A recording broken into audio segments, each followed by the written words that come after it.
صفحے کے شروع سے لائن نمبر 2 سورۃ آل عمران کی آیت نمبر 97۔ اعوذ باللہ من الشیطان الرجیم، بسم اللہ الرحمن الرحیم۔ قل یا اہل الکتاب لم تکفرون بآیات اللہ واللہ شہید علی ما تعملون۔ قل یا اہل الکتاب لم تصدون عن سبیل اللہ من آمن تبغونها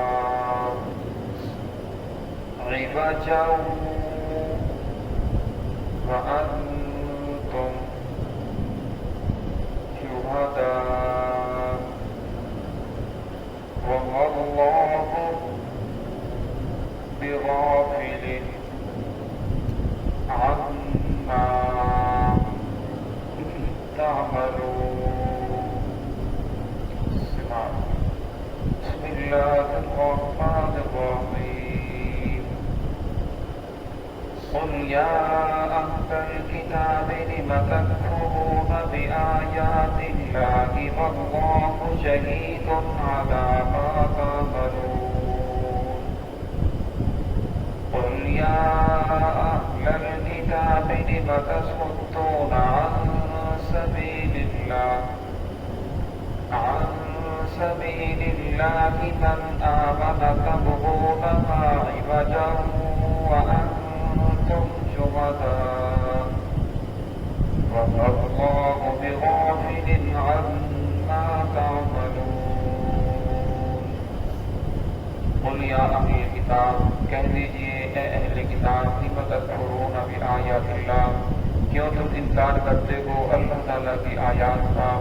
واللہ شہید علی ما تعملون، اللہ رب العزت گواہ ہے، جاننے والے ہیں، علی ما تعملون، ان کاموں پر جو تم عمل کر رہے ہو۔ قل یا اہل الکتاب، کہہ دیجئے اے اہل کتاب، لم تصدون، کیوں تم روکتے ہو لوگوں کو عن سبیل اللہ، اللہ رب العزت کے راستے سے، من آمنا، ان کو جو ایمان لا چکے ہیں، تبغونها عوجا، اور تم تلاش کرتے ہو ٹیڑھا پن، وانتم شہداء، حالانکہ تم گواہ ہو، واللہ بغافل عما تعملون، اللہ رب العزت غافل نہیں ہے، عما تعملون، ان کاموں سے جو تم کر رہے ہو، جو تم بھی عمل کر رہے ہو۔ ان آیات کے اندر اللہ رب العزت نے کفار کو تنبیہ فرمائی اور انہیں سمجھایا کہ تم ان کاموں سے باز آ جاؤ جس کام کے اندر تم پڑے ہوئے ہو، حالانکہ تم سب کچھ جانتے ہو، جاننے کے باوجود پھر بھی ان شرارتوں سے باز نہیں آ رہے۔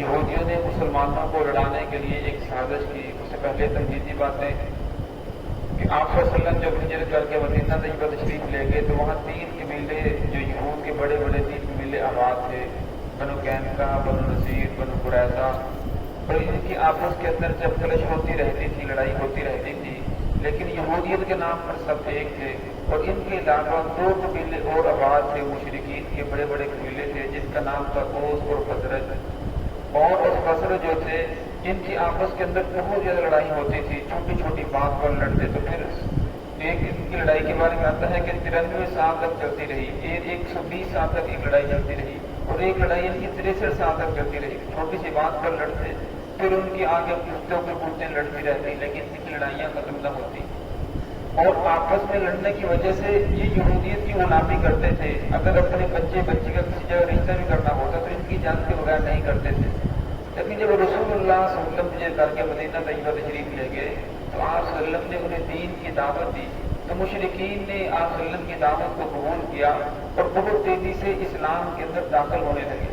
اور جب اسلام کے اندر داخل ہوئے تو اسلام کی تعلیمات کو دے کر آپس کے اندر بھائی بھائی بن گئے. اور یہودیوں نے جس وقت دیکھا کہ جب وہ دیکھتے تو یہ آپس کے اندر کوئی نماز پڑھا رہا ہے باقی مقتدی ہیں، کبھی دوسرا امام ہے باقی مقتدی ہیں، اور آپس کے اندر ایک دوسرے کا بڑا ادب کرتے ہیں، ایک دوسرے کی ہر چیز کا خیال کرتے ہیں. تو ایک دن ان یہودیوں کا جو بڑا عالم تھا جس کا نام تھا شماس بن قیس، بڑا خبیث آدمی تھا، علم بھی رکھنے والا تھا لیکن شر پسند آدمی تھا. تو یہ باہر نکلا اور دیکھا کہ جو مشرکین تھے انہوں نے آپس کے اندر بڑی خوش گپیاں کر رہی ہیں اسلام لانے کے بعد، اور بڑی اچھی گفتگو ہے اور آپس میں ایک دوسرے کا بڑا احترام کر رہے ہیں. تو اس لیے ایک یہودی کو بلایا اور بلا کر کہنے لگا کہ تو بھی ان کے درمیان جا کر بیٹھ جا. تھوڑی دیر کے بعد انہیں یہ اشعار پڑھ دینے ہیں. اب وہ یہودی بھی ان کے اندر جا کر بیٹھ گیا، ان سے باتیں کرنے لگا. تھوڑی دیر کے بعد اس نے وہ اشعار پڑھے جس کے اندر ان کے باپ دادا نے ایک دوسروں کے اوپر ظلم کیا تھا. زمانہ کفر میں اگر قومیت ہوتی ہے، قومیت کی وجہ سے کہنے لگے کہ آپ کے بڑوں نے ہمارے بڑوں کے اوپر ظلم کیا ہے. وہ آگے سے کہنے کیا تو پھر کیا ہوا. تو اس طرح بات بڑھتی بڑھتی آپس کے اندر اسی مجلس کے اندر ان لوگوں نے جنگ کرنا لڑنا شروع کر دیا. آپس کے اندر گتم گتا اور ایک دوسرے کو مار پیٹ رہے ہیں. پھر آخر بات یہاں تک پہنچی کہ فلاں دن ہم تیاری کر کے آئیں گے اور فلاں دن لڑائی ہوگی، پھر پتہ چلے گا کہ ہم میں سے کون طاقتور ہے اور کس طرح تم لوگوں نے ہمارے بڑوں کے اوپر ظلم کیا. اور جب یہ دن طے ہو گیا تو پھر اللہ رب العزت نے قرآن پاک کے اندر ان لوگوں کو تنبیہ فرمائی. بنیا اہل کتاب بھی یہ پہلی تو آیتیں اہل کتاب کے بارے میں ہیں، اور آگے والی دو آیات کے اندر اللہ رب العزت نے مسلمانوں کو تنبیہ فرمائی کہ تم ان کی باتوں کے اندر آ کر آپس کے اندر جنگ نہ کرو، آپس کے اندر توڑ پیدا نہ کرو. بنیا اہل کتاب میں اہل کتاب آپ صلی اللہ علیہ وسلم کو پڑھنا جا رہا ہے. اے محمد صلی اللہ علیہ وسلم ان سے کہہ دیجیے لم تکفرون، کیوں تم انکار کرتے ہو اللہ تعالیٰ کی آیات کا.